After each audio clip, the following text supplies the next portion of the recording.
एक बहुत ही महत्वपूर्ण कार्यक्रम जिसके आप सभी साक्षी बनेंगे आज, क्योंकि महाराष्ट्र में जहाँ तक मुझे पता है ये पहला प्रयास है उस प्रकार के मंगल अनुष्ठान के आयोजन का।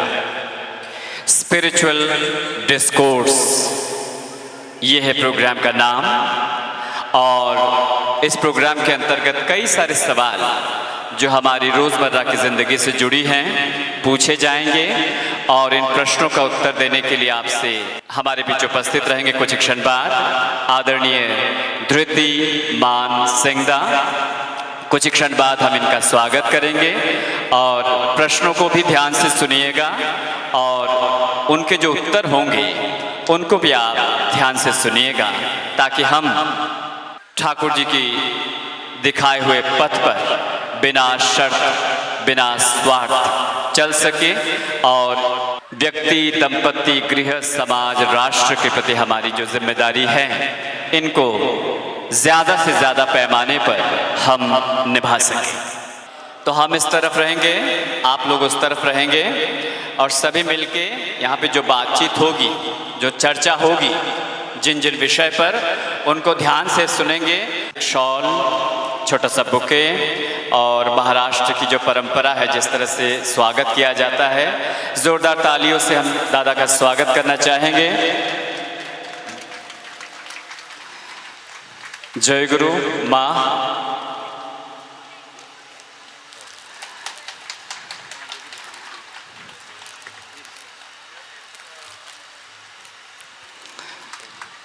अब मैं सूरजदा से अनुरोध करूंगा आगे का प्रोग्राम का संचालन कर। भाषा में, इंग्लिश में और उसे फिर हिंदी में मैं वो सवाल पूछूंगा धृतिमानदा को, और धृतिमानदा जो हमारे ठाकुर जी के भावादर्श है उस पे उन सवालों का जवाब देते हुए हमें मार्गदर्शन देंगे।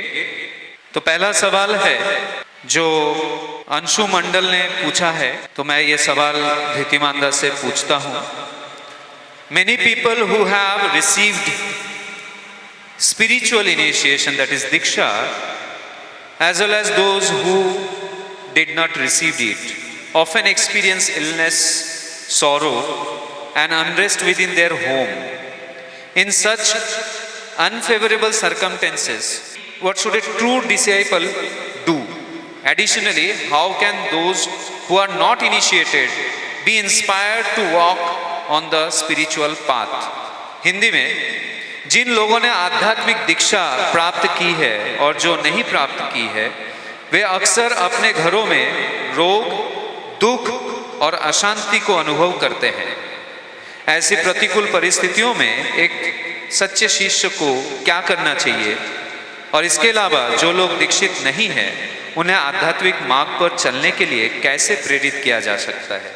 ऐसा है, एक ही प्रश्न का पहला था जो हम लोग गुरु को ग्रहण करते हैं, आध्यात्मिक पथ पे चलते हैं, लेकिन फिर भी दुख कष्ट जीवन में होता ही रहता है, चलता रहता है। सिंपल, इसका तो आंसर सिंपल है कि स्कूल में एडमिशन तो सभी लेते हैं, तो सबका क्या एक ही रिजल्ट होता है? दैट मीन्स कि स्कूल में एडमिशन ये डिटरमिन नहीं करता कि आपकी पढ़ाई अच्छी होगी या नहीं होगी। हाँ, बट आपके पास एक वे आउट है जो अगर आप चाहो तो आप पढ़ाई कर सकते हो, चाहो तो अच्छा रिजल्ट ला सकते हो। बट अनफॉर्चुनेट्स आर दोज जिनका स्कूल में एडमिशन नहीं हुआ है, क्योंकि उनके पास वे आउट नहीं है, रास्ते नहीं है। और इस बात पे जो लोग इनिशिएट्स होंगे उनको पता होगा, ठाकुर जी की एक वाणी है ना सत्यानुसरण में, अंधा होना दुर्भाग्य है, बट यष्टिच्युत होना और भी दुर्भाग्य है। यष्टि मतलब लाठी, दंड। तो अंधा, blindness is a misfortune, is a misfortunate state of thing. ये सब कुछ सही है, बट अंधा भी है और हाथ में लाठी भी नहीं है, ये तो और भी अनफॉर्चुनेट सिचुएशन हो गया। तो गुरु ग्रहण किया है, दुख नहीं होगा, कष्ट नहीं होगा, दर्द नहीं होगा, समस्याएं नहीं आएंगी, ऐसा नहीं है।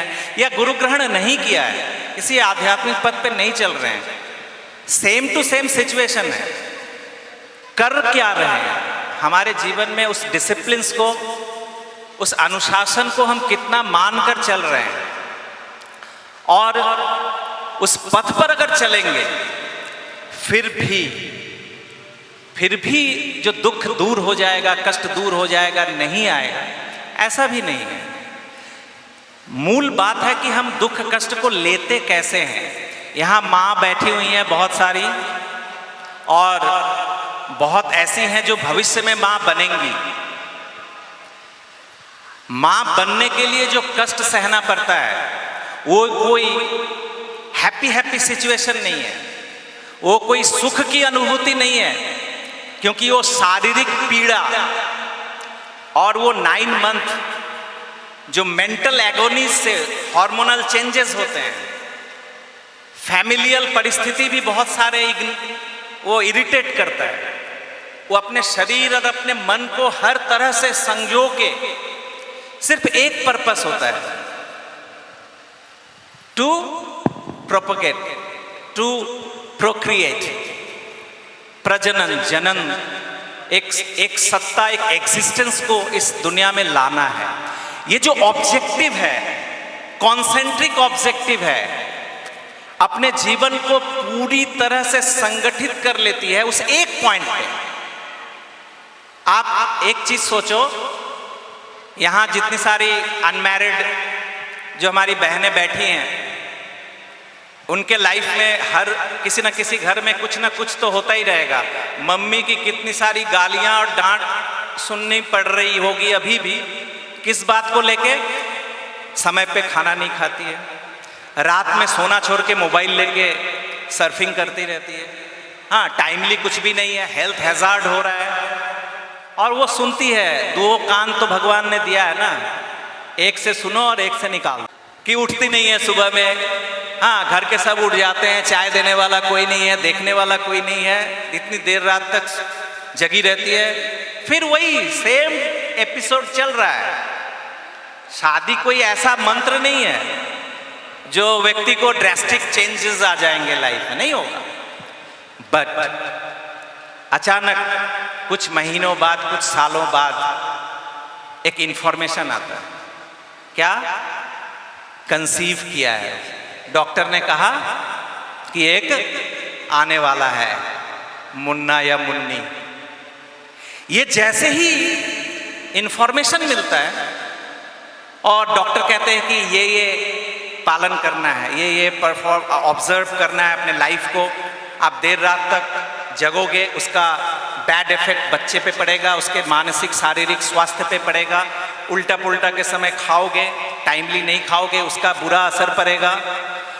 माँ मायके से फोन करती है कि बेटी थोड़ा अच्छी पुस्तकें पढ़ना, इधर उधर की बेकार की बातों में मत रखना, मन को शांत रखना, क्योंकि उस कोमल मस्तिष्क पे अभी जो ग्रो कर रहा है, ये इंप्रेशन जो पड़ेगा वो लाइफ लॉन्ग रह जाएगा। इतनी सारी बातें, और वो लड़की जो इतना वेवर्ड, उच्छृंखल जीवन जिसका था, वो 1 पॉइंट एजेंडा, उस एक एग्जिस्टेंस के लिए वो अपने को पूरा संजो लेती है। This is called discipline, this is called अनुशासन, एकाग्र।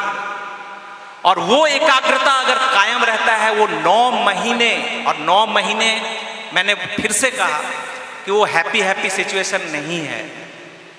वो जो उस वजन धीरे धीरे बढ़ रहा है, शारीरिक परिवर्तन आ रहे हैं, ये एगोनीज है, सफरिंग्स है, बट इसको वो एक्सेप्ट करती है फॉर दैट ग्रेटर कॉज। जन्म देने के बाद भी ये सिलसिला चलता है, खत्म नहीं होता है, और भी दूसरे तरह के सफरिंग्स आने लगते हैं। ये माँ अपने उस चिता पे चढ़ने तक अपने संतान के प्रति ऐसी ही रहती है।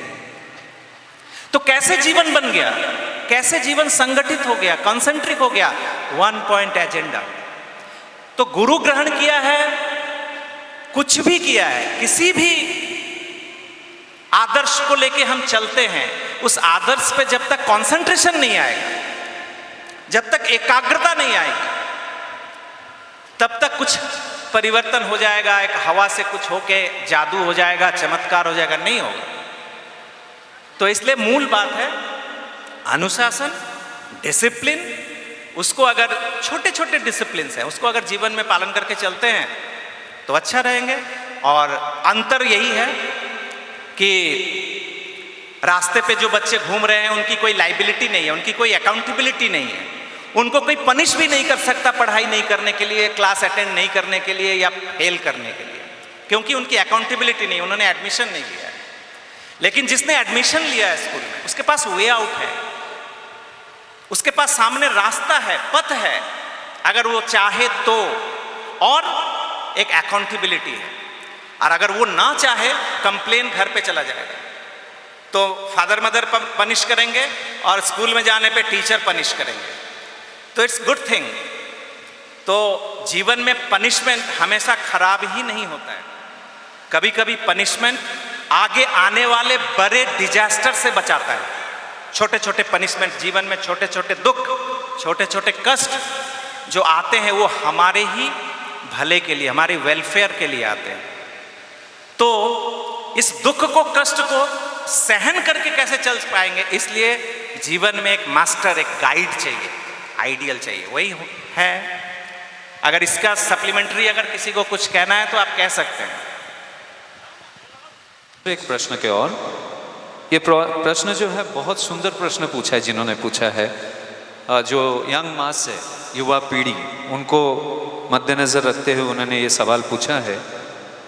तो मैं पहले सवाल इंग्लिश में बोल रहा हूँ, उसके बाद हिंदी में कहूँगा कि nowadays young individual, those who are initiated, are being encouraged to actively participate in Thakurji's work, like DP work and all. Now, maintaining a balance between personal responsibilities towards their career and spirituality often becomes difficult. How can one manage both effectively without compromising either?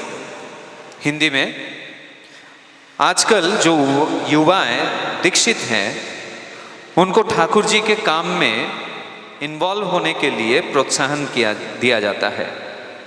हालांकि व्यक्तिगत जिम्मेदारियां और उनके भविष्य और आध्यात्मिक सेवा, ये दोनों के बीच संतुलन बनाए रखना अक्सर कठिन हो जाता है। तो इस समय पर वो युवा इन दोनों को किस ढंग से प्रभावशाली तौर पे निभा सके बिना किसी चीज़ों को हानि पहुंचाए। मैं एक बात मैं बोलना चाहूँगा, हम लोग जो ये दो जो बाइफर्केशन कर देते हैं ना, कि स्पिरिचुअल लाइफ और फैमिली और जो सांसारिक जीवन होता है, ये दो अलग चीज़ है। प्रॉब्लम यहीं पे है। स्पिरिट और मैटर, श्री ठाकुर कहते हैं, या तो हर कुछ स्पिरिट कहो या हर कुछ मैटर ही कहो। ये दोनों कोई दो चीज नहीं है, दो वस्तु नहीं है।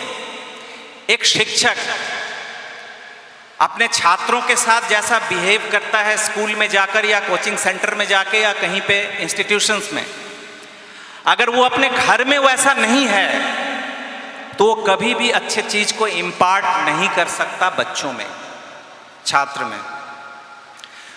बेसिक बात है कि हमारा जो व्यक्तिगत जीवन है, मेरा फैमिली लाइफ और स्पिरिचुअल लाइफ, ये कोई दो वस्तु नहीं है, इट्स अ सेम थिंग। एक ही कॉइन के दो पहलू हैं। सबसे पहले ये बात को समझना पड़ेगा। रही दूसरी बात कि हमारा व्यक्तिगत कैरियर और ये, तो मैं ये कहना चाहता हूं कि एक हाइपोथेटिकल सिचुएशन में कहूं कि कोई डूब रहा है पानी में, मुझे तैरना पता नहीं है, मुझे उसको बचाने के लिए उस पानी में कूदना चाहिए या नहीं चाहिए? हाँ, बताइए। क्या कोई पानी में डूब रहा है और मुझे तैरना नहीं आता है, तो मुझे उसको बचाने के लिए कूदना चाहिए या नहीं चाहिए? तो मैं सेल्फिश हूं, स्वार्थी हूं। हाँ, मैं देख रहा हूं सामने में डूब रहा है, लेकिन नहीं मैं बचा पाया। हाँ, वो तो अलग बात है। रस्सी नहीं है तो सीधी बात है, जो मुझे सपोर्ट लेना पड़ेगा दूसरे का। I am not capable, I am not eligible. और अगर तथापि मेरे अंदर में एक ईश्वरीय प्रेरणा जगी कि भैया अपना प्राण क्या है, दूसरे का प्राण सबसे महत्वपूर्ण है, बचाओ उसको, और मैं कूद गया, तो क्या होगा? स्वयं तो डूबे हैं सनम, दूसरों को भी ले डूबेंगे। क्या ऐसा ही तो है ना? तो जब तक अगर खुद एलिजिबल नहीं है, एक बुझा हुआ दीपक कितने दीपक को जला सकता है? नॉट ए सिंगल, एक भी लैंप नहीं जला सकता। और एक जला हुआ दीपक, प्रज्वलित दीपक, कितने सारे दीपक को जला सकता है? अनगिनत, इन्यूमरेबल। तो ये जो हम सोचते हैं ना कि चलो बहारते हैं, जहां जहां गंदगी है सब बुहार के हटा देंगे, साफ कर देंगे, सबसे पहला समझना पड़ेगा जो हम इक्विप्ड हैं या नहीं। क्योंकि एक बात मैं बताऊं, बहुत सीरियस नोट में कह रहा हूं, ठाकुर जी की एक बात है, it is better to remain untreated than to be maltreated. कुचिकित्सित होने से अच्छा है अचिकित्सित रहना। आपको गलत चिकित्सा मिलता है, मैल ट्रीटमेंट होता है, गलत रूप से अगर ट्रीट किया जाता है मेडिसिन का कुछ भी प्रयोग, उससे अच्छा है कि आप बिना चिकित्सा के रहो। इससे क्या होता है? ठाकुर कहते हैं नेचर विल हेल्प। कुचिकित्सित होने से अच्छा है अचिकित्सित रहना। इसमें प्रकृति हेल्प करती है, क्योंकि नेचुरल बॉडी का एक हीलिंग सिस्टम है, रेजिस्टेंस सिस्टम है। कुछ भी बाहर से जब बैक्टीरिया या वायरल कोई भी अटैक होता है, बॉडी अपने आप उसको कोप अप करने की कोशिश करती है। बॉडी में वो मैकेनिज्म है, जो खराबियां जो भी आती हैं उसको स्वयं ठीक करने का शरीर में वो मैकेनिज्म है। लेकिन अगर गलत प्रयोग हो गया, एप्लीकेशन ऑफ एनी ट्रीटमेंट, तो उसका जो नेचुरल सिस्टम है वो भी खत्म हो जाएगा। तो इसीलिए कहते हैं little learning is dangerous thing. तो हम जब निकलते हैं कहीं पे भी, हम जब जाएंगे, आप जैसा कह रहे हैं डीपी वर्क है और भी है, घर घर में जाना है, अरे भैया ये जो बुझा हुआ दीपक है इसको पहले जलाओ, इसको प्रज्वलित करेंगे। इस संस्पर्श में आकर हजारों लाखों करोड़ों दीपक जल उठेंगे। हम वो पाठ भूल जाते हैं, ये पाठ हम भूल जाते हैं।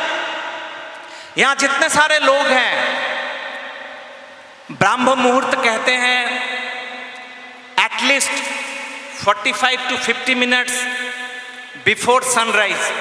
विंटर सीजन में बदलेगा, समर सीजन में बदलेगा, इसलिए मैं घड़ी के समय की बात नहीं कह रहा हूं। तो 45 to 50 minutes, round about 1 hour before sunrise.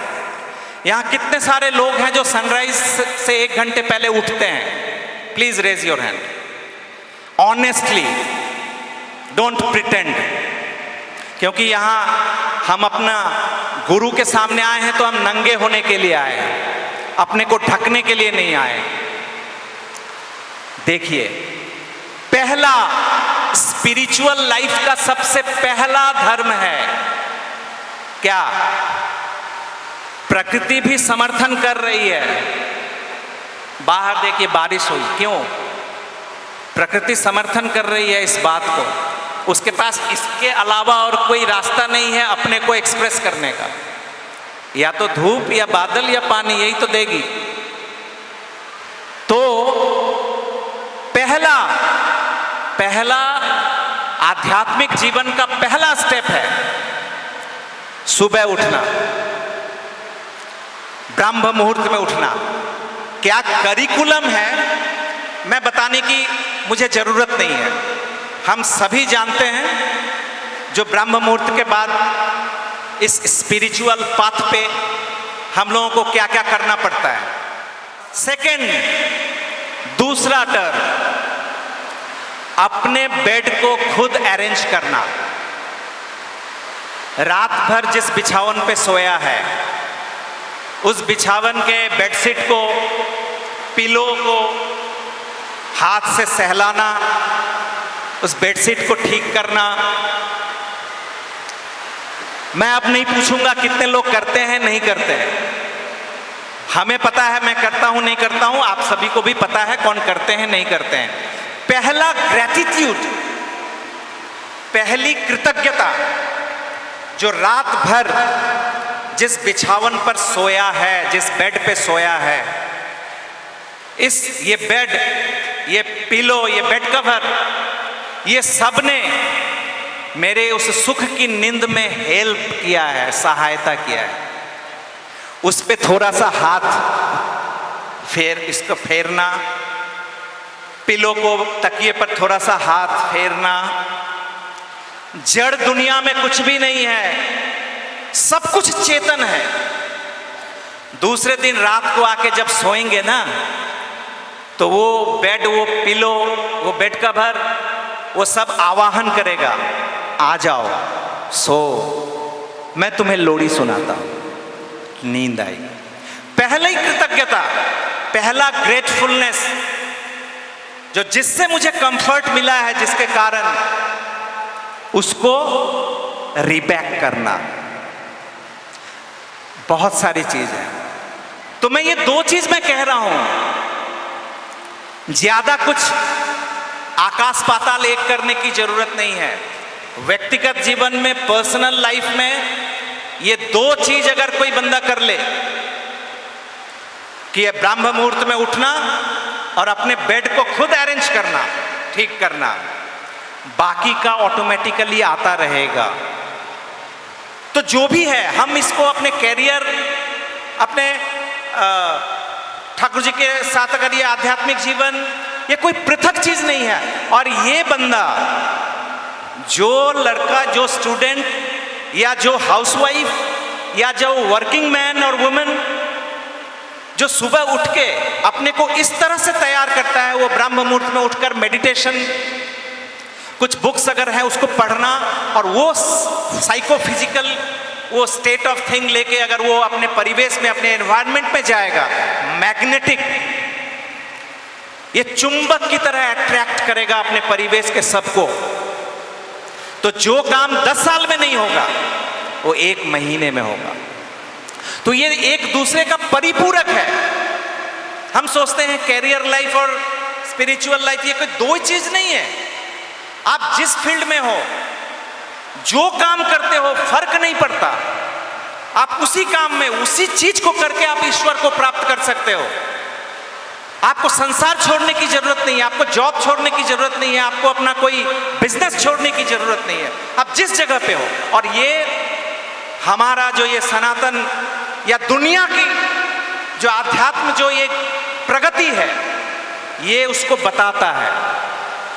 Ravidas वो जूता बनाते थे, चमड़े का काम करते थे। उनको अपना जो कैरेक्टरिस्टिक्स, जो उनका खानदानी जो पेशा था, उसको छोड़ने की जरूरत नहीं पड़ी थी ईश्वर को पाने के लिए। वो मोची का काम करते करते उन्होंने ईश्वर को पाया था। और इसलिए बड़े बड़े ब्राह्मण लोग भी जाकर रविदास को प्रणाम करते थे, उनको गुरु के रूप में ग्रहण करते थे। कबीरदास जुलाहा थे, वीवर्स, कपड़े का काम करते थे, उनको छोड़ना नहीं पड़ा था। तो हम लोग सबसे पहले तो ये बंद करें कि आध्यात्मिक जीवन, स्पिरिचुअल लाइफ और ठाकुर जी का काम, ये दो वस्तु है।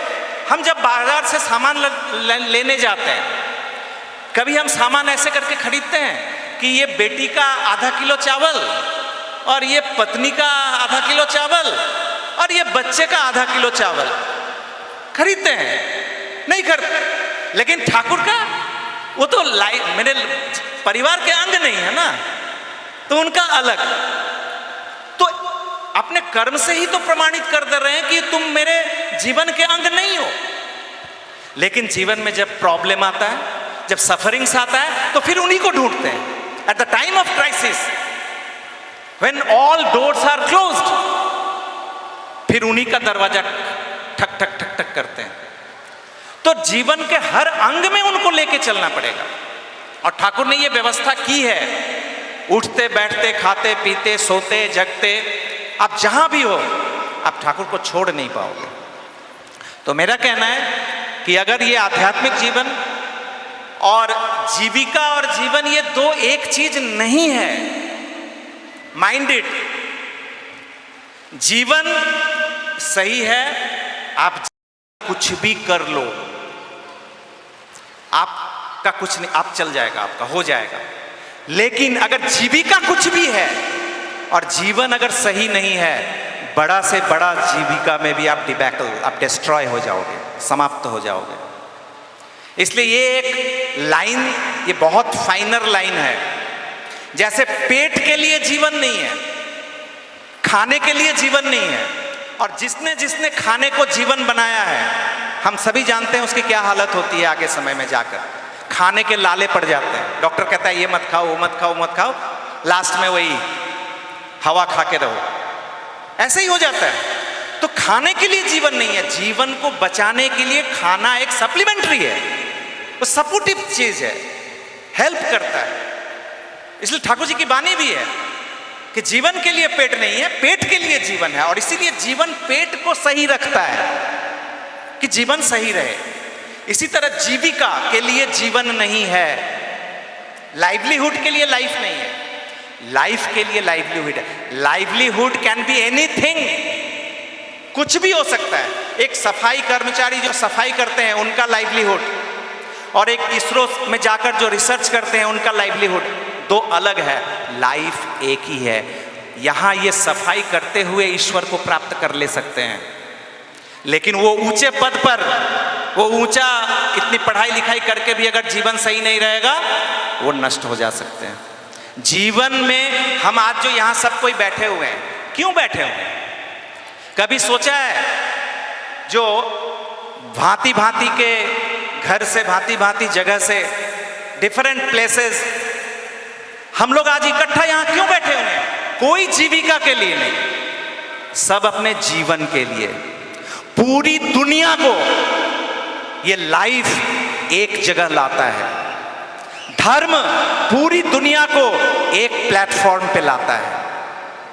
तो जीविका कुछ भी हो, कैरियर कुछ भी हो, लाइफ आदर्श वो है ईश्वर के पथ पर, ईश्वर के पथ पर, धर्म के पथ पर, उस एक परम पिता के पथ पर। This is life. तो जीवन और जीविका ये दोनों अगर क्लैरिफाई हो जाएगा तो फिर हम इसको अलग नहीं समझेंगे, जीवन ही जीविका को गाइड करेगा। बहुत ही सुंदर। सॉरी मैं थोड़ा नहीं पता नहीं समय। नहीं, एक बात तो बहुत अच्छे से समझ में आया हम सभी को कि जीवन अगर सही है तो जीविका कुछ भी हो, जीवन अच्छे से हम बिता लेंगे। और जीवन को सही रखने के लिए हमें ठाकुर जी के भावादर्श और आदर्श की बहुत ज़रूरत है। तो दोनों अलग नहीं है, एक ही है। बहुत सुंदर। एक बात मैं कह लूँ बिल्कुल इस विषय पे, श्री ठाकुर जी एक बार बोल रहे हैं, मैं जो ये भाषण दे रहा हूँ ना, मैं कहता हूँ कि अगर मेरे आसपास ऐसे कुछ लोग मिल जाएं अभी यहाँ निकलने के बाद, जो मुझे नॉक करें कि भैया आप तो वहाँ बोल रहे थे लेकिन आप में तो मैंने ऐसा नहीं देखा है आपके लाइफ में, तो मुझे लगेगा कि वो मेरा सबसे बड़ा वेल विशर है, क्योंकि वो मुझे नॉक कर रहा है कि मेरा ये सही नहीं है। तो ठाकुर जी एक जगह बोल रहे हैं कि ये जो उपदेश, ज्ञान की बातें, कथा, ये सब सुन सुन के ना लोगों के मन में ना अब घृणा आ गई है। अभी के समय में ये जो अच्छी अच्छी बातें सुनने में भी एक लग्जरी है, और यहाँ जो बकबक कर रहा हूँ ये भी एक लग्जरी है, विलासिता है। तो ठाकुर कह रहे हैं लोगों के मन में घृणा आ गई है, अब लोग अच्छी बातें सुनना नहीं चाहते हैं, लोग अच्छी बातें देखना चाहते हैं।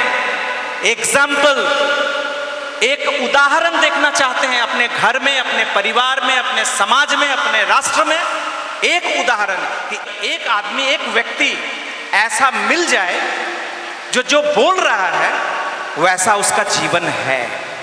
तो ये उपदेश सिर्फ उपदेश ना रहे, वो हमारे जीवन में शशि ठाकुर चाहते थे कि हमारे मुख से वो बातें कर सके, हमारे हाथों से वो कर्म कर सके, हमारे पांवों से वो चल सके।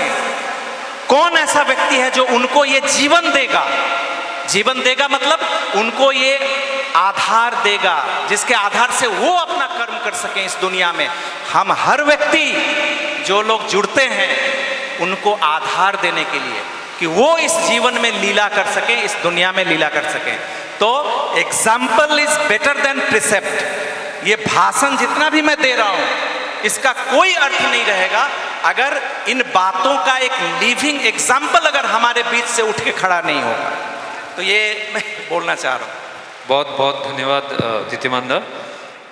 ये शादी यानी कि मैरिज से जुड़ा हुआ क्वेश्चन है।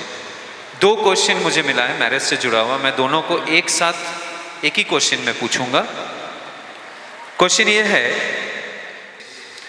In today's generation the mindset towards marriage has significantly changed. Many young people hesitate to enter the bond of marriage considering it a burden or unnecessary commitment. What will be Thakurji's perspective on this evolving attitude towards marriage, and why it is important to see caste and varna in this modern age? इसी को मैं हिंदी में कह रहा हूँ। आज की पीढ़ी विवाह के प्रति सोच में काफी बदलाव लाया। कई युवा विवाह के बंधन में प्रवेश करने में हिचकिचाते हैं, इसे बोझ या अनावश्यक जिम्मेदारी मानते हैं। विवाह के प्रति इस बदलती मानसिकता पर ठाकुर जी का जो भावादर्श है वो क्या है, और इसी के साथ साथ आज के इस वर्तमान युग में शादी के वक्त वर्ण या जाति ये सब देखना जरूरी है क्या? इनमें से जो पहला सवाल है वो रूपाली चौधरी माँ ने पूछी है। जय गुरु।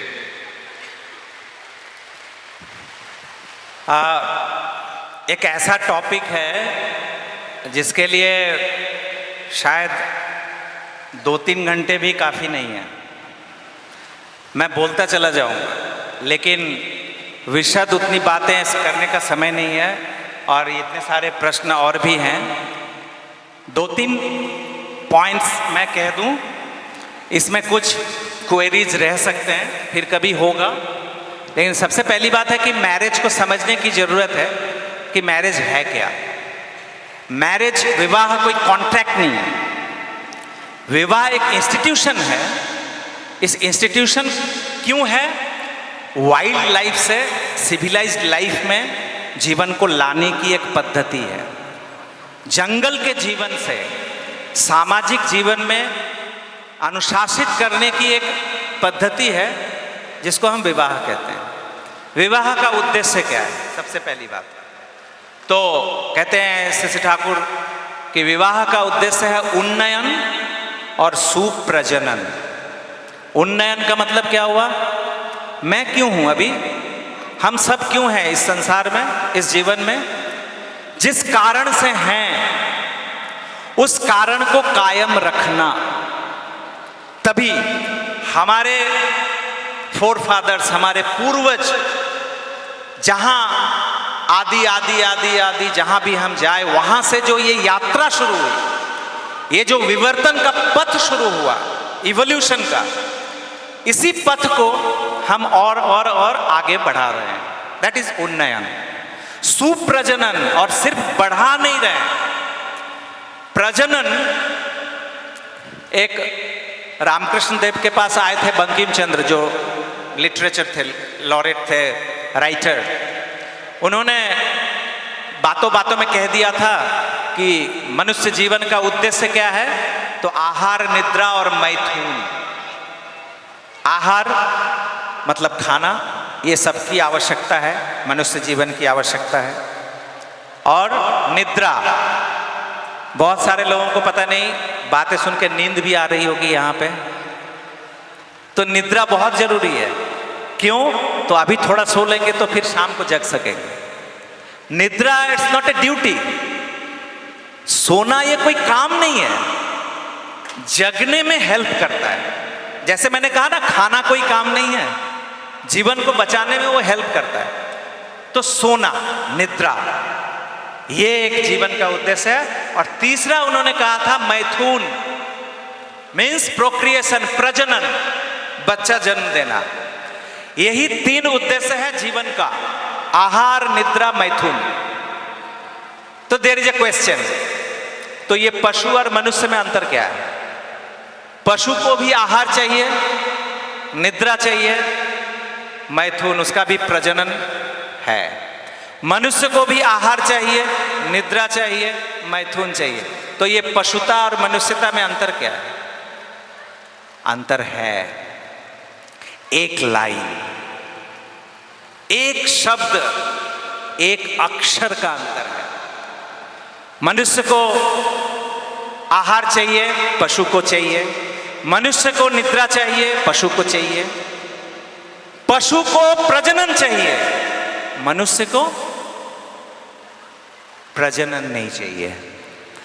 मनुष्य को सुप्रजनन चाहिए, गुड ब्रीडिंग।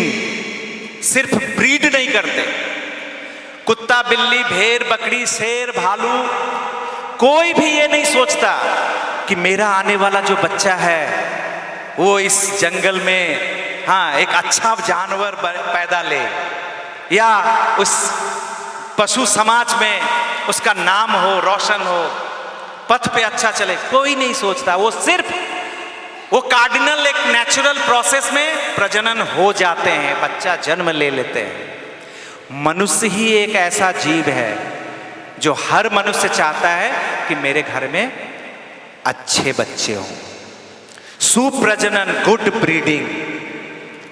और इसलिए कहते हैं good breeding is the index of good heredity. सुप्रजनन जो है वो अच्छे वंश का ही द्योतक है। तो विवाह का उद्देश्य है सुप्रजनन, प्रजनन नहीं। अब इस अच्छे बच्चे को जन्म लेने के लिए कुछ क्राइटेरियाज हैं, कुछ लॉज हैं, कुछ रेगुलेशंस हैं। उस विधि को, उस नियम को अगर पालन नहीं करेंगे तो जो समाज की अवस्था है, बाई फ्लुक, अधिकतर जन्म जो हो रहा है अभी वो बाई चांस हो रहा है। पहले के समय में समाज में मेरा एक ऐसे ही अनिसंधित सा है मेरा कि विवेकानंद की मां, किसी को पता है क्या, कौन थी? किसी को नहीं पता है। रामकृष्ण परमहंस की मां, किसी को पता है?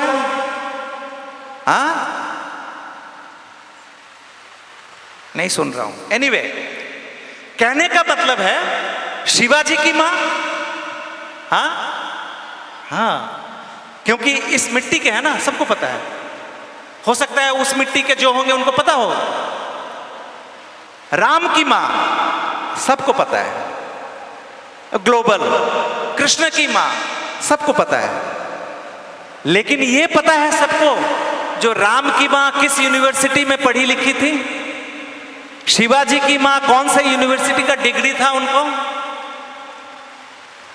कृष्ण की मां, नेताजी की मां, सुभाष चंद्र बोस, विवेकानंद की मां, कौन से यूनिवर्सिटी का शिक्षा मिला था उनको। लेकिन वो कौन सा ऐसा मैकेनिज्म जानती थी जो ऐसे ऐसे महान आत्मा, इस गुड सोल को उन्होंने अपने गर्भ में धारण किया था।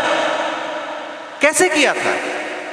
और आजकल सो कॉल्ड ये यूनिवर्सिटी का ये डिग्री लेकर हमें ये मैकेनिज्म पता नहीं है जो कैसे हम गारंटी दें कि मेरे घर में जो बच्चा आ रहा है वो देवता ही आ रहा है।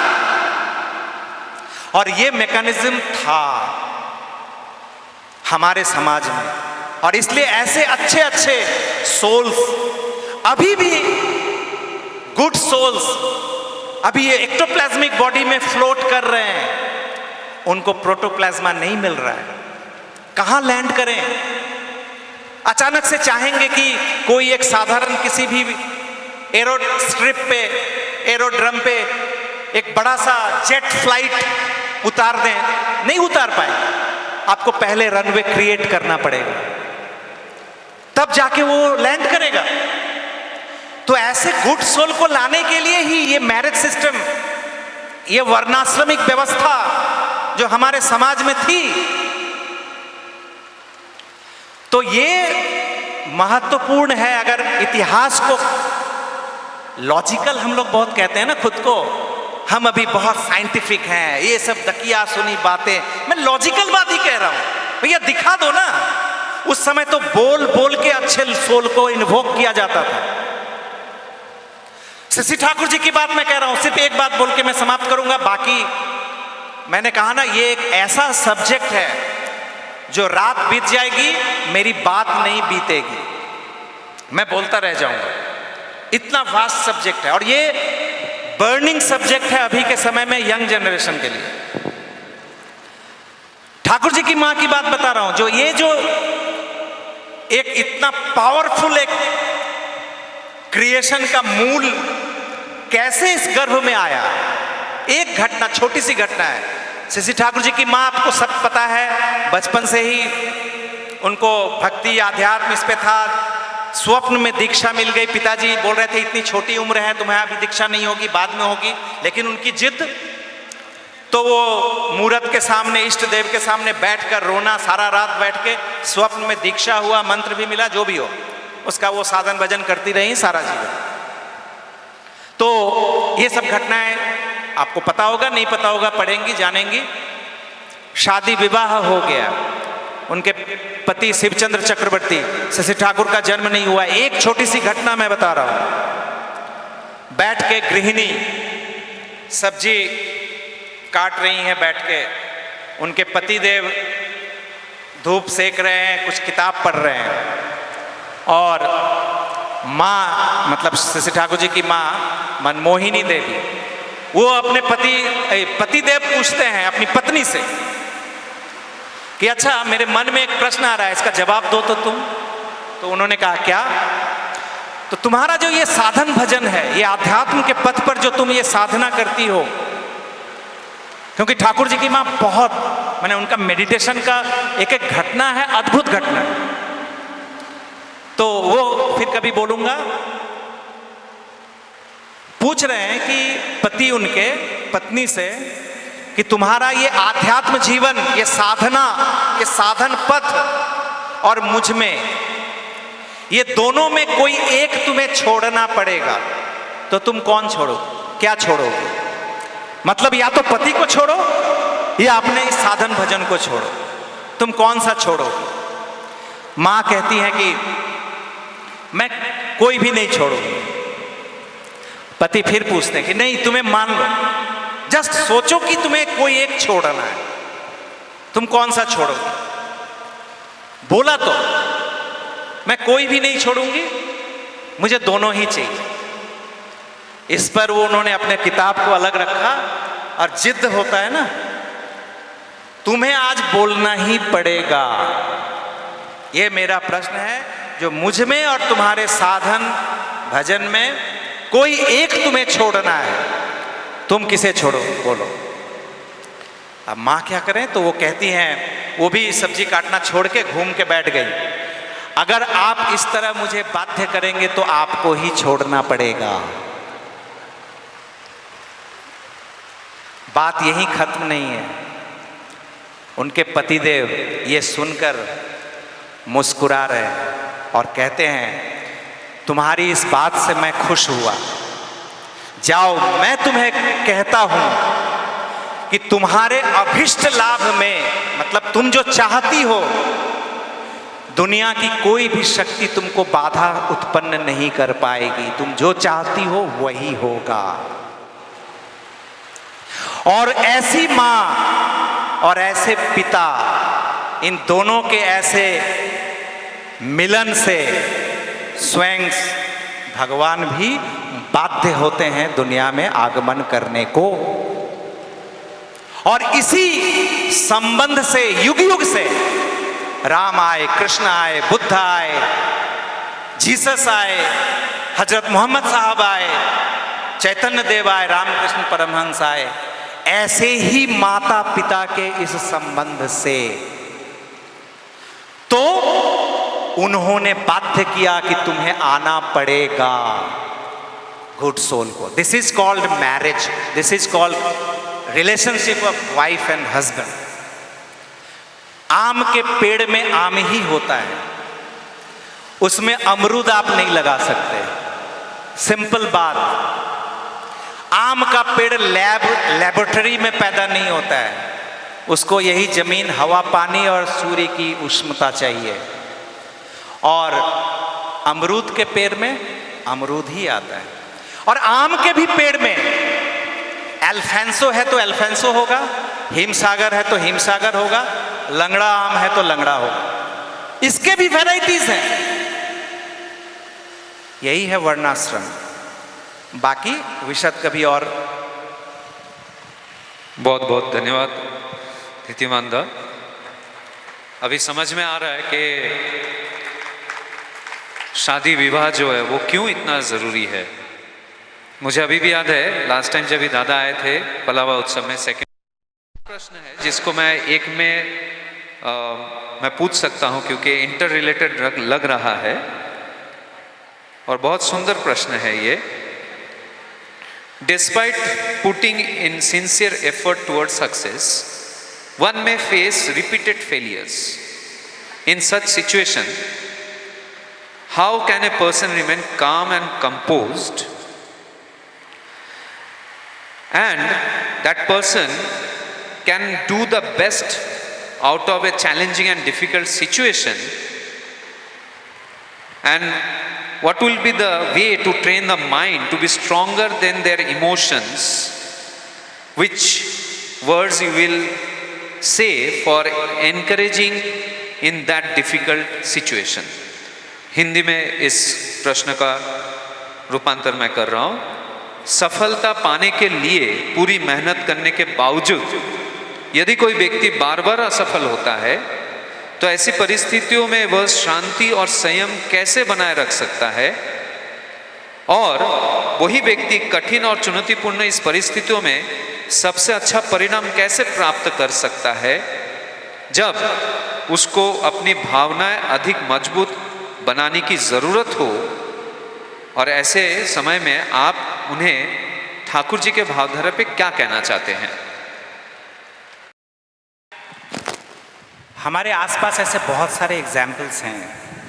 अगर वहाँ से पिकअप हम करना चाहें, लाइफ नेवर स्टॉप्स, जीवन कहीं समाप्त नहीं होता, कहीं थमता नहीं है। Where there is will there is way. और बाकी हम जो कहते हैं कि अनसक्सेस, जो परिणाम चाहते हैं नहीं हुआ, बहुत सारे कारण हैं इसके, हो सकते हैं। पहला, सबसे पहला कारण मैं खुद होता हूँ कि जिस परिणाम की हम आशा कर रहे हैं उस कर्म, उसको पाने के लिए जितने इंटेंसिटी से, जितने कंसंट्रेशन से जो काम सही सही करना चाहिए था वो लैकिंग हो सकता है हमारे साइकोफिजिकल सिस्टम के कारण। हमने ठीक से काम नहीं किया तो रिजल्ट हो सकता है जो नहीं आएगा सही सही, गलत भी आ सकता है, उल्टा पुल्टा भी आ सकता है। बट आफ्टर दैट हम क्या करते हैं, उसके बाद हम क्या करते हैं?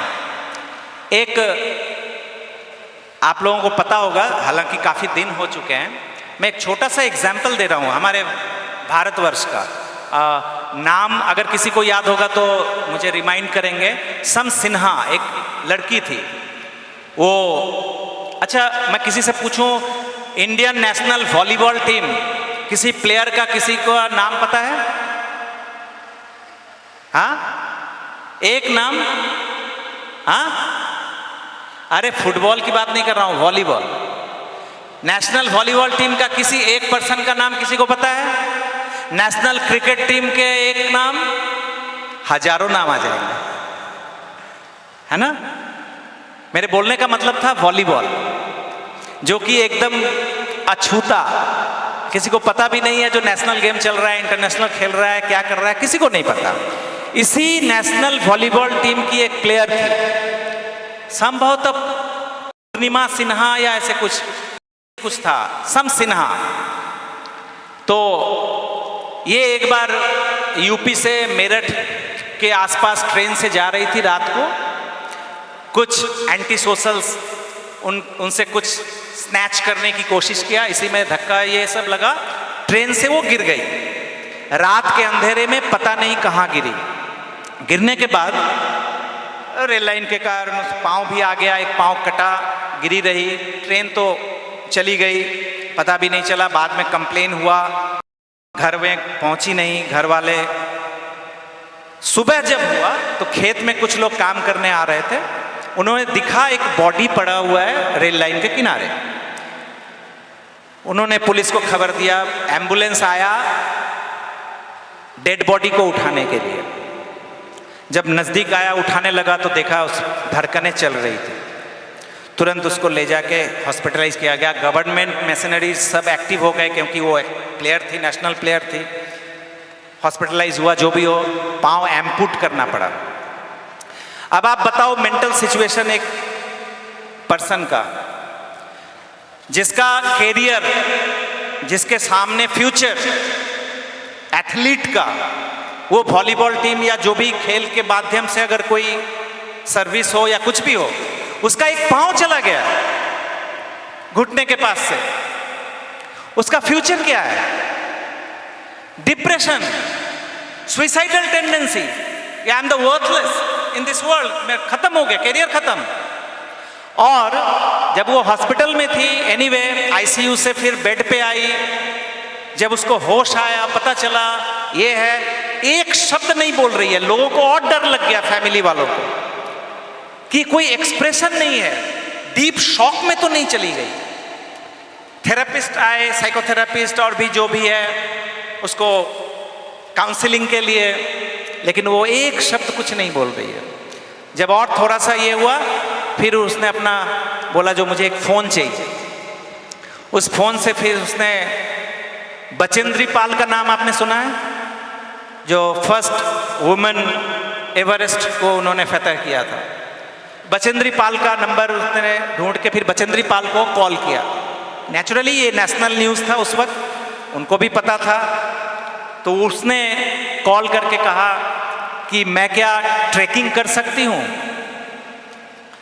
तो वो बोली कि हाँ, क्यों नहीं कर सकती हो, जरूर कर सकती हो, मतलब पर्वतारोहण क्यों नहीं कर सकती हो, लेकिन तुम एकदम चिंता मत करो, तुम पहले स्वस्थ हो जाओ, फिर हम लोग देखेंगे। बोला नहीं, मुझे आपका एकेडमी ज्वाइन करना है, मुझे ट्रैकिंग करना है।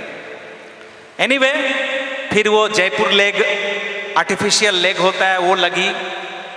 लगने के बाद ये लड़की 2 बार एवरेस्ट को फतह किया, 2 टाइम्स। ये वो 1.5 पाउंड लेकर, और अभी वो मोटिवेशनल स्पीकर है। इंटरनेशनल यूनिवर्सिटीज़ में उसको बुलाया जाता है, वो मोटिवेट करती है यंग जनरेशन को। इसको मेरे मन में एक सवाल आया, कभी अगर उससे मिलूं तो मैं उससे पूछूं कि बिफोर दिस एक्सीडेंट एक लाइफ था, और आफ्टर दिस एक्सीडेंट अभी का लाइफ है, कौन सा बेटर है? सोचने वाली बात है। 2 पांव जब थे, मैंने अभी पूछा है सभी से, वॉलीबॉल किसी को पता नहीं है, वो गुमनामी में खो जाती किसी और हजारों लाखों करोड़ों की भीड़ में। एक पांव को खोया और आज पूरी दुनिया उसको देख रही है। अप्रोच जो हम फेलियर को, हम असफलता को किस तरह से लेते हैं जीवन में। लास्ट एक बात मैं कहूं कि शशि ठाकुर जी एक बार कहते हैं पहाड़ को यदि मैं धक्का दूं अपने सीने से, पहाड़ हिलेगा नहीं। पहाड़ को यदि सीने से धक्का दूं तो पहाड़ नहीं हिलेगा, लेकिन मेरा सीना मजबूत हो जाएगा। तो कोई भी परिस्थिति, दुनिया की कोई भी ऐसी परिस्थिति नहीं है जो कि डेड स्टॉप है। कुछ नहीं है। हो सकता है वहां से ही एक वे आउट है जो और अच्छा हो और अच्छे व्यक्ति के रूप में हमें समाज में प्रतिष्ठित कर सकता है। हम किस तरह से जीवन यापन करते हैं, फिर वही बात आ गई डिसिप्लिन, अनुशासन। जिस स्तर पर हैं, जैसे भी हैं, उस स्तर के उस डिसिप्लिन को हम कैसे मेंटेन करते हैं। अभी हम इस जगह पे बैठे हुए हैं, यहां भी हमारा एक एक शारीरिक संचालन हमें बता देगा कि हम कैसे अनुशासित हैं या नहीं है। यह भी एक बात है। बहुत समय में बच्चे लोग, जैसे मैं बहुत सारे जगह पे जाता हूं, अगर बात करता हूं, कुछ बच्चे लोग दौड़ रहे हैं, खेल रहे हैं, उनके दौड़ने खेलने से मुझे दिक्कत नहीं होती है, लेकिन गार्जियन लोग जब उसके पीछे ऐसे मत करो, मुझे उससे डिस्टरबेंस होती है। तो मैं कितना कॉन्सेंट्रिक होकर किसी चीज पे एकाग्र हूं, ये भी तो पता चलता है ना। बच्चा अपना काम कर रहा है, भैया आप तो अपना काम करो। उसका काम है खेलने का, वो खेल रहा है। आपका काम है, अगर एक चीज ध्यान लगाए हैं किसी चीज पे, वहां पे कंसंट्रेशन नहीं है क्यों। और ये घर परिवार हर जगह होता है। खाना बना रहे हैं तो उस समय इसकी चिंता, उसकी चिंता, पढ़ाई कर रहे हैं उस समय इसका चिंता। वर्तमान में हम रहना ही नहीं चाहते, प्रेजेंट सिचुएशन में हम रहना ही नहीं चाहते। लेकिन जो प्रेजेंट को, परिस्थिति कुछ भी हो, उस परिस्थिति को जो संवार लेता है, उसके सामने फ्यूचर भी संवारा हुआ ही आता है। बहुत सुंदर धीतिमानदा। अरुणिमा सिन्हा उनका नाम। राइट, अरुणिमा सिन्हा। मैं बहुत ज़्यादा कनेक्टेड फील कर रहा था, क्योंकि मैं बच्चों को जब मैं ऐसा कोई मोटिवेशनल बात कहता हूँ तो अरुणिमा सिन्हा का मैं बहुत बार उदाहरण दिया।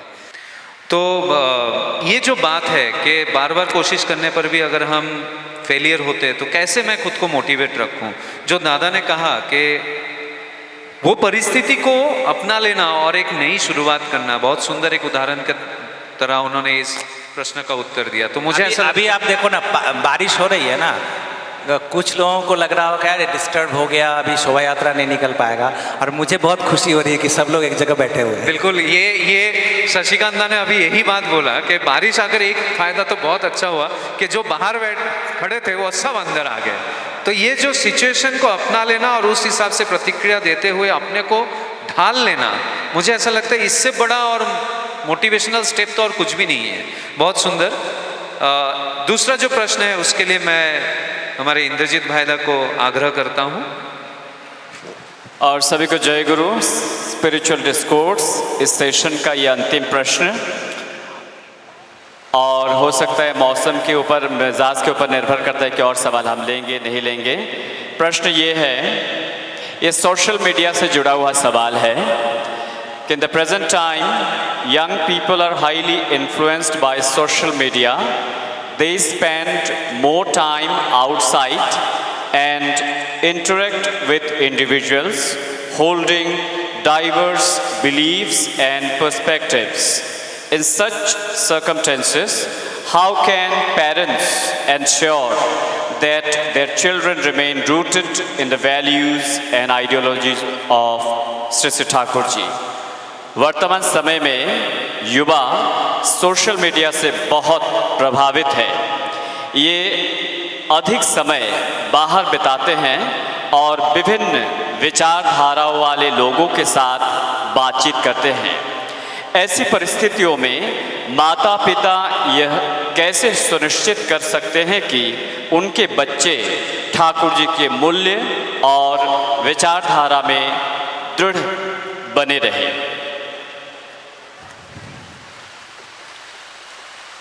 बात फिर से वही आ गई, example is better than precept. हम अपने, एक बार मैं ट्रेन से जा रहा था कहीं पे, संभवतः इलाहाबाद कानपुर उसी लाइन पे, तो मेरे सामने एक फैमिली, एक माँ अपने बच्चे के साथ, बच्चे की उम्र 9-10 साल रहा होगा, और उसकी माँ, साधारणतः यूजुअली मैं बुक कैरी करता हूँ अपने साथ कहीं भी जाता हूँ तो मैं बुक पढ़ रहा था, और पहली बार मुझे एक को ट्रैवलर मिला जिनके हाथ में भी बुक था। क्योंकि अभी के समय में तो सबके हाथ में मोबाइल रहता है। ठाकुरबाड़ी में एक बार देवघर में मैं शाम के वक्त उस समय वॉकिंग करता था, तो वॉकिंग कर रहा हूँ, करीब ठाकुरबाड़ी का 10 चक्कर लगाया था। वो 10 चक्कर में बगल में जो एक फील्ड है, उस फील्ड में 4 फ्रेंड बैठे हुए थे। उनका फेसिंग सामने की तरफ था, वो जो आनंद बाजार का बिल्डिंग है उस तरफ, और मैं उसके बगल से बार बार गुजर रहा हूँ। 8-10 राउंड मैंने दिया। वो 10 राउंड में वो चारों बंदे एक साथ बैठे थे, लेकिन चारों के हाथ में मोबाइल था और एक साथ बैठ के मोबाइल देख रहे हैं। तो ये दृश्य मैं अभी भी नहीं भूलता हूँ, ये बहुत दिन पहले की बात है। तो मोबाइल लेके तो घर में भी बैठ सकते थे, फिर दोनों चारों आके वहां पे बैठ के मोबाइल देखने की क्या जरूरत थी। तो दिस इज सिचुएशन, ये अभी का फैक्ट है। ठीक, मुझे आप वो जो एक शो आता है ना जहां पे पूरे दुनिया से अलग कर देते हैं, वो घर में बंद कर देते हैं 10 लोगों को, बिग बॉस, तो उसमें तो बहुत सारे लोग रहते हैं, लेकिन मैं कभी सोचता हूं कि मुझे अगर कभी ऐसे जगह पे रखा गया जहां पे कोई ना हो, सिर्फ मैं हूं, तो मैं कैसे सरवाइव करूंगा। तो मैं सोचता हूं कि मुझे लैपटॉप चाहिए, इंटरनेट नहीं चाहिए, लैपटॉप चाहिए और कुछ बुक्स चाहिए, मैं रह लूंगा मंथ आफ्टर मंथ। अभी सोचता हूं, अभी का मन क्या कर पाऊंगा नहीं पता, बट मैं रह लूंगा। तो ये नेसेसिटीज है मेरे लाइफ में। मोबाइल फोन भी अभी नेसेसिटीज हैं। जब बाहर निकलता हूं ट्रैवल करने में, अभी हर कुछ मोबाइल पे हो जाता है, सब कुछ, टिकट से लेके कुछ भी, प्लानिंग चेंज होता है उसमें हेल्प करता है हर तरह से।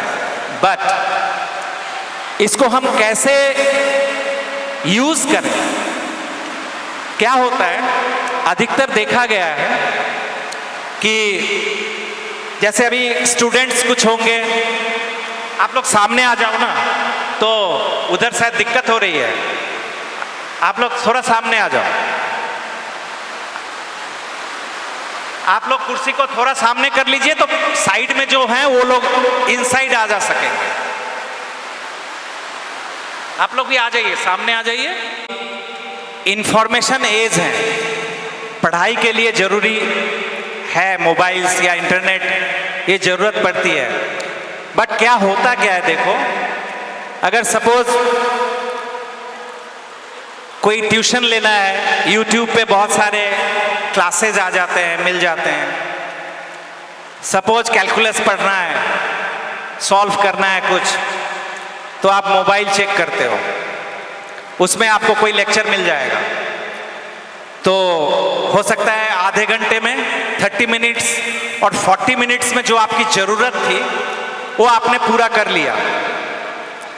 इसका नेगेटिव साइड क्या है कि जैसे ही आपने पूरा कर लिया जो आपकी जरूरत थी, तुरंत वहां पे स्क्रीन एक पॉपअप होगा, कोई एक रील या कुछ और आ गया इंटरेस्टिंग, उसको तुरंत देखूं तो थोड़ा, उसको देखा, वो देखते देखते वो जैसे ही खत्म हुआ दूसरा एक आ गया, देखूं तो जरा, करते करते करते करते देखा गया जो 30 मिनट्स में मेरी आवश्यकता पूरी हो गई थी, और जितने गार्बेज, जो रबिश जिसकी जरूरत नहीं थी, उसमें हमने 1 घंटा पूरा कर दिया, 1-1.5 घंटे चले गए इसमें।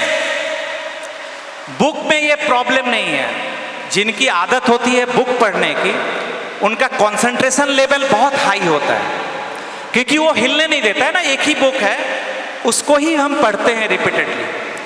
तो जो लोग डिजिटल माध्यम में हैं, उन्हें भी बुक पढ़ने की आदत रखनी चाहिए। आप बाहर कहीं भी जाओ, कोई भी, जो भी आपके लाइन का, कोई भी आपके इंटरेस्ट का अगर कोई बुक, अच्छी बुक अगर मिल जाती है, उसको परचेज करो। लोग गिफ्ट करते हैं ना एक दूसरे को, बुक गिफ्ट करो, दूसरों को बुक गिफ्ट करते करते देखना खुद भी बुक पढ़ने की आदत हो जाएगी। तो बुक पढ़ने की आदत अगर होती है तो ऑटोमेटिकली ये जो मोबाइल एडिक्शन है, क्योंकि जैसे मैं 2 हाथों से ये माइक पकड़ा हूं ना, अभी अगर कोई मुझे कुछ देगा तो मैं ले पाऊंगा, अगर लेने की इच्छा होगी तो क्या होगा, अगर जैसे ही वो पकड़ूंगा ये हाथ से छूट जाएगा। तो अभी जो पकड़ा हूं, कुछ और दिए बिना अगर कोई कहेगा कि इसको हटा दो, मैं नहीं छोड़ पाता हूं। तो मोबाइल अगर पकड़ के रखा है, उसके जगह पे इंटरेस्टिंग और कुछ एक डालना पड़ेगा, देन वो मोबाइल का जगह ऑल्टरनेटिव ले सकता है। और book is the best medium, क्योंकि ये मन मस्तिष्क को भी, बहुत सारी बातें हैं आप लोग जानते ही हो, तो अपने ऊपर है। टेक्नोलॉजीज ये हमारे हेल्प के लिए, सहायता के लिए है, लेकिन उसका हम कैसा प्रयोग करते हैं ये हमारे ऊपर है। गुड प्रयोग और बैड प्रयोग, गुड एप्लीकेशन और बैड एप्लीकेशन। ये तो घर घर की कहानी है जो सवाल आया था हमारे सामने कि बच्चे मोबाइल ज़्यादा देखते हैं, लेकिन दादा जो बात बोले, क्या हम उसे किस हद तक यूज़ कर रहे हैं वो हमारे ऊपर डिपेंड करता है। और किताब का जो आपने एक बहुत अच्छा गाइडलाइन दिया कि किताबें पढ़ना बहुत अच्छी बात है, तो हमारे ठाकुर जी तक कितने सारे लिटरेचर है, कितने बुक्स हैं, वो भी अगर पढ़ें तो इससे बड़ी बात और क्या होगी। तो बहुत सुंदर तरीके से इस प्रश्न को दादा ने उत्तर दिया। और एक प्रश्न ले लेते हैं हम।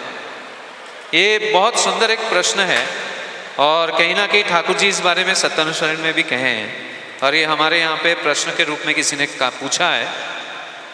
प्रश्न ये है, in your opinion what is the best way to cultivate acceptance for all people and situations irrespective of any differences.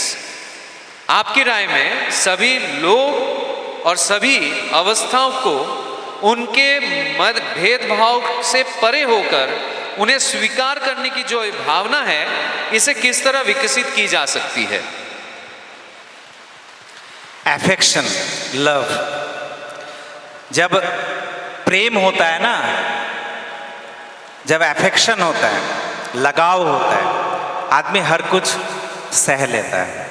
और सबसे उदाहरण है माँ का, जो अपने बच्चों की कितने भी ऐब हो, गलत कुछ भी हो, लेकिन वो गले लगा ही लेती है, एक्सेप्ट कर ही लेती है। इन द बिगर सेंस, परिस्थिति में हम कैसे इसको एक्सेप्ट करें।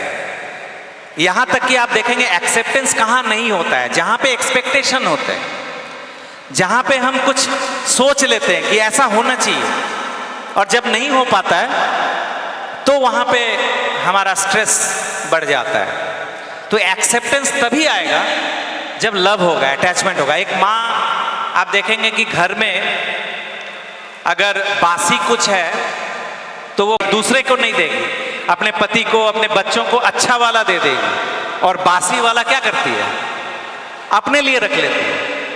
सबसे जो मीडियोकर चीज होता है वो अपने लिए रख लेती है, और दूसरे अपनों को क्यों करती है, स्नेह, प्रेम, ममता।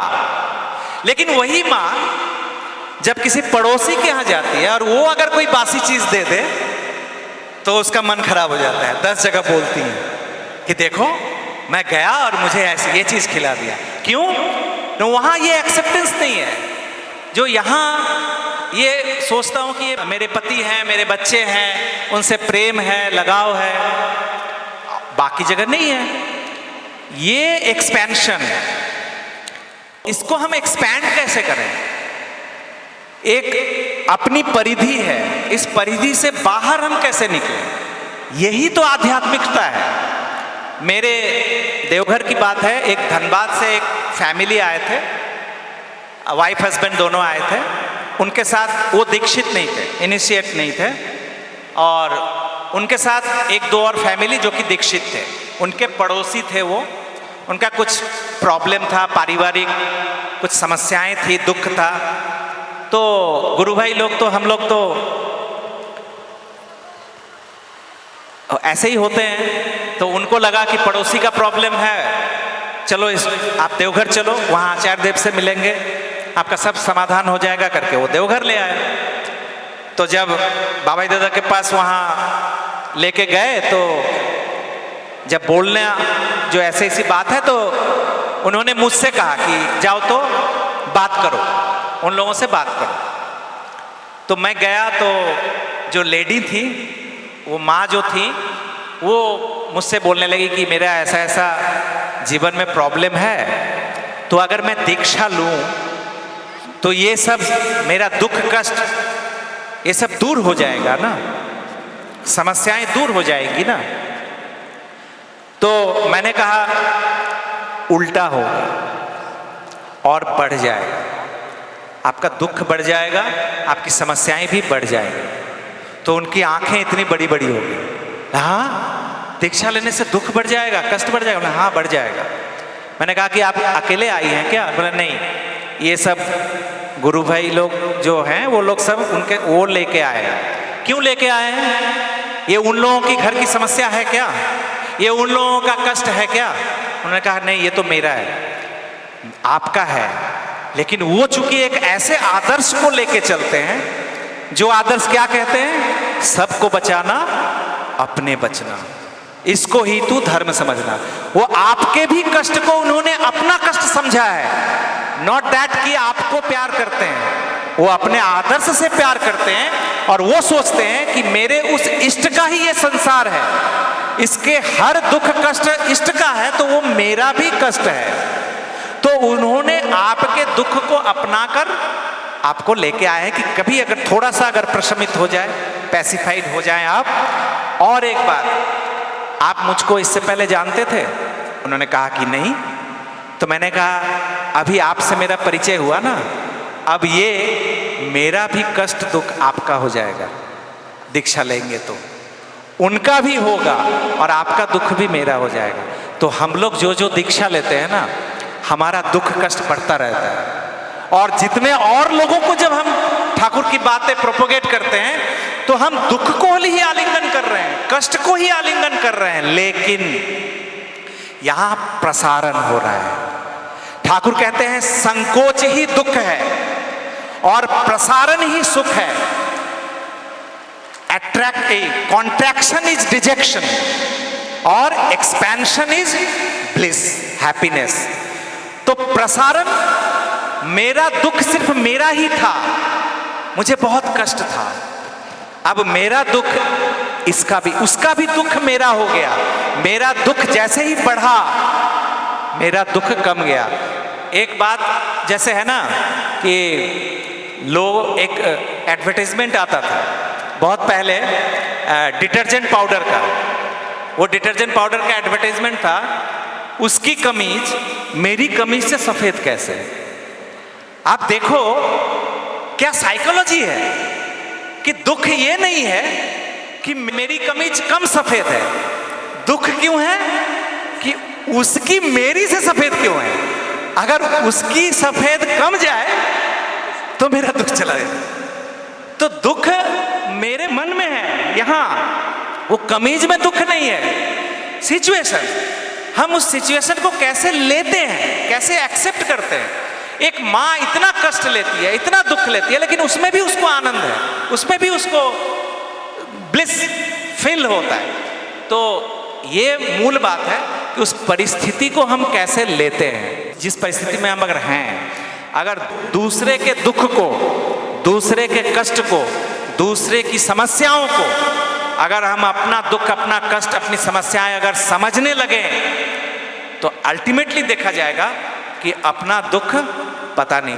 एक गाना का एक पद था, बांग्ला में था, मैं बांग्ला ही शब्द आ रहा है मुझे, कि তোমার কাছে দিতে এলুম সকল যাতনা, এসে দেখি ভুলে গেছি আমার বেদনা। मैंने तुम्हारे पास मैं देने को आया, अपनी समस्त यातनाएं तुम्हारे पास आया, और तुम्हारे पास आकर मैं भूल गया अपनी सभी वेदनाएं। क्योंकि तुम तो पूरे संसार की वेदना लेकर बैठे हो ना, तुम पूरे संसार का भार लेकर बैठे हो, बर्डन लेकर बैठे हो। तो तुम्हारे पास जब आया, ये जो प्रसारित दुख, ये प्रसारित जो वेदना जो देखा, वहां पे मैं अपनी वेदना इतनी नजर आने लगा, छोटा नजर आने लगा, मेरा दुख दूर हो गया।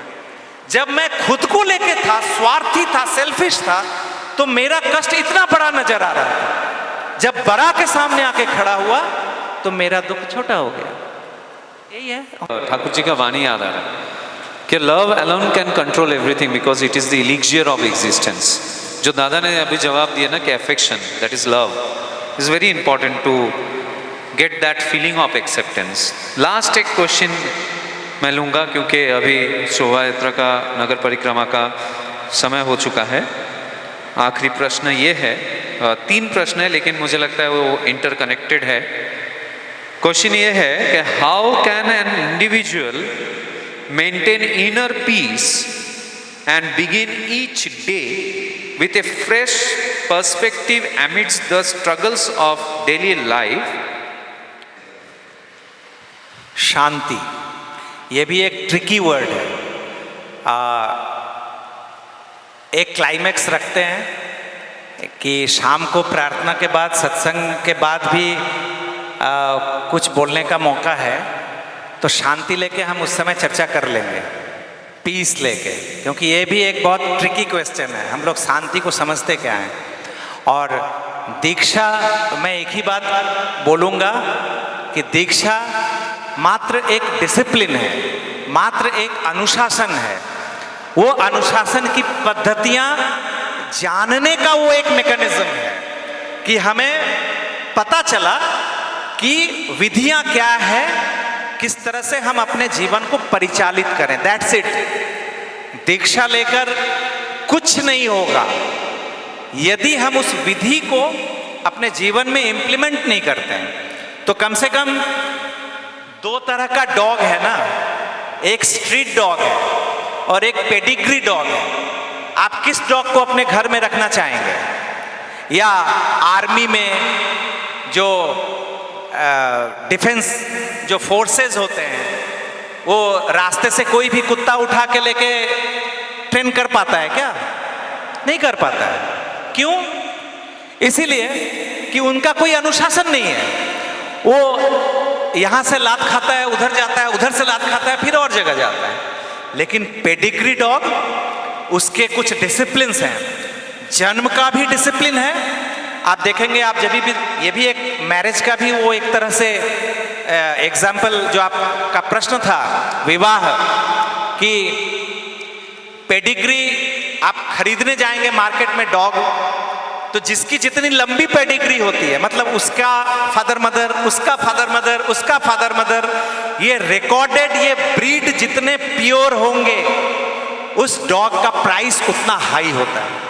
और आर्मी में, मिलिट्री में, या ये सब जो एजेंसीज हैं, उसमें उन्हीं डॉग को रखा जाता है, क्योंकि उनके ब्रेन्स, एडेप्टेबिलिटी, रिसीव करने की वो क्षमता हाई रहता है।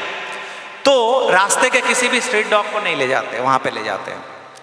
तो दीक्षा मात्र वो पद्धति है जिसमें हम भी पेडिग्री डॉग बनने की कोशिश करते हैं, उस पथ पे आते हैं, अपने अपने कैरेक्टरिस्टिक्स में प्योरिटी रखते हुए अपने उस इवोल्यूशन को ठीक कैसे रखें, वो एक विधि जानने का एकमात्र साधन है दीक्षा। That's it. लेकिन जान तो लिया, अब क्या? अब चलना है, करना है। तो जो जैसा करेंगे उनको वो रिजल्ट मिलना। ये अगर 1% करेंगे 1%, 100% करेंगे तो 100% रिटर्न। 1% भी, 0.1% भी कम नहीं है। तो वो डिसिप्लिन जानने की एकमात्र पद्धति है दीक्षा। वही हमें हेल्प करता है कि how to lead our life. जय गुरु। आदरणीय सह प्रतिनिधि धृतिमान सिंहदा इस प्रोग्राम में आने के लिए और कई सारे सवालों का बहुत आसान तरीके से जवाब देने के लिए, और आशा करता हूं कि सभी सवाल पूछने वाले यहाँ पर उपस्थित हैं। एक बात मैं बोलूँगा बीच में, सॉरी। जी बिल्कुल दादा। जितनी भी बातें मैंने कही है, ये कोई मतलब विधाता की लकीर मैंने नहीं कहा है। मैंने बात इसलिए कही है कि आपके मन में तरह तरह से ये क्वेश्चंस और जगे। अगर आप बीच में मुझे काउंटर अगर कर पाए, नहीं कर पाए, मन में अगर हुआ है तो उसको भी व्यक्त करेंगे। क्योंकि ये सिर्फ ये जो सेशन था इसलिए था कि डोंट बी ब्लाइंड, अपने चक्षु को, अपने मानस चक्षु को, क्योंकि धर्मानुचलन, ठाकुर कहते हैं कि अंध चलन, ब्लाइंड फॉलोइंग, ये धर्म का अनुचलन नहीं है, बल्कि धर्मानुचलन व्यक्ति को चक्षुष्मान करता है, दृष्टि देता है देखने का। तो प्रश्न ये मन में आनी चाहिए। अगर मेरी कोई भी बात कहीं से भी अगर कोई और एंटीथेसिस अगर मन में आता है तो उसको भी आपको एक्सप्रेस करने का अधिकार है। मैं ये कहता हूँ कि ठाकुर एक ऐसा प्लेटफॉर्म हमें दिया है जहाँ पे वी कैन बी नेकेड, मैंने हमें एक पोजीशन मिलता है, हमें एक अपॉर्चुनिटी मिलती है कि हम अपने को एक्सप्रेस कर पाएँ, हम अपने को बोल पाएँ। तो मन में अगर कोई भी सवाल आता है कुछ भी, तो आपको पूरा अधिकार है उसको फिर से बोलने का। आगे आने वाले समय में बहुत सारे हमारे यहाँ मुझसे भी ज़्यादा ज्ञानी और गुणी हैं, तो आप लोग कभी भी एक्सप्लोर करने को बंद नहीं करेंगे। ठाकुर की जो भी बातें हैं, ठाकुर क्या, मैं कहता हूँ कि ये पूरी सृष्टि, ये पूरा जीवन, ये पूरी दुनिया, संसार, इसको एक्सप्लोर कीजिए। कैसे है, क्या है, मैं क्यों हूँ, मेरा जीवन क्यों है, ये प्रश्न। एक बात मैं कह के बोलूँगा कि किसी एक विदग्ध कोई विशेष व्यक्ति का मैं सुन रहा था, मुझे बहुत अच्छा लगी वो बात कि ऐसा जीवन दुनिया में कोई भी व्यक्ति नहीं है जिसके मन में ये प्रश्न नहीं आता है कि मेरा जन्म क्यों हुआ है, मैं क्या कर रहा हूँ, किस लिए है, मेरा उद्देश्य क्या है जीवन का। ये प्रश्न हर व्यक्ति के जीवन में आता है, लेकिन कब, 80-90 साल जब होता है तब आता है। लेकिन जिस समय ये प्रश्न आता है उसके बाद वो समय नहीं है। यही प्रश्न किसी का अगर 20 साल में, 30 साल, 40 साल में अगर आ गया कि वाई आई एम, मैं क्यों हूं, मेरा पथ क्या है, मेरा गंतव्य क्या है, क्या कर रहा हूं जीवन में, ये प्रश्न अगर 20, 30, 40 साल में आ गया तो देयर इज इनफ टाइम, हमारे पास समय है सुधारने का या चलने का। तो ये प्रश्न को कभी भी समाप्त होने नहीं दीजिएगा। जो भी ये मत सोचिएगा कि अरे ये बोलना क्या सही होगा, ये बुरा तो नहीं लग जाएगा। ऑलरेडी बुरा लग चुका है, क्योंकि मन में जब प्रश्न आ गया तो ठाकुर सुन चुके हैं। अब आपका काम ही है उसको व्यक्त करो, अब एक्सप्रेस कर लो ताकि ये सॉल्व हो जाए, ये गांठ ना बन जाए, नॉट नहीं बन जाए, क्योंकि यही कॉम्प्लेक्स है जो जीवन दर जीवन, जन्म जन्मांतर से हमें तड़पा रहा है। अनसॉल्व्ड, अनुत्तरित, जो उत्तर नहीं मिला है, जो सब प्रश्न, वही रोग, डिजीज बन के हमें तड़पा रहा है, हमें कष्ट दे रहा है। तो मन में जो भी आता है, ठाकुर का ये जगत, उन्होंने एक ऐसा प्लेटफॉर्म हमें दिया है कि you can express yourself as many way as you can. जय गुरु दादा। यहाँ पर आने के लिए और सभी प्रश्नों का उत्तर देने के लिए आपका बहुत बहुत धन्यवाद। और जिन जिन दादाओं ने, सत्संगियों ने प्रश्न पूछा, बहुत महत्वपूर्ण प्रश्न आप सभी ने पूछा, उसके लिए भी आप सभी का धन्यवाद। और बहुत सारे प्रश्न ऐसे थे जिनको हम प्रोग्राम में शामिल नहीं कर पाए। कोशिश करेंगे कि किसी और अनुष्ठान में, सत्संग में इस प्रोग्राम को फिर से आयोजित करें और दादा को बुलाएं, अनुरोध करेंगे आने के लिए और फिर से उन प्रश्नों को शामिल करेंगे। अग्रवाल जय गुरु। और इसी के साथ स्पिरिचुअल डिस्कोर्स प्रोग्राम का यही सुंदर समापन होता है। सभी सत्संगियों का हम आभार व्यक्त करते हैं कि आप सभी शुरुआत से लेके अंत तक हमें आपने सहयोग किया अपनी उपस्थिति के माध्यम से। और इंद्र देवता का भी बहुत बहुत धन्यवाद। झमाझम बारिश हुई, इसी वजह से शायद इतनी बड़े पैमाने पे आप लोग यहाँ पर उपस्थित थे और सभी बातों को ध्यान से सुन रहे थे। सभी का बहुत बहुत धन्यवाद।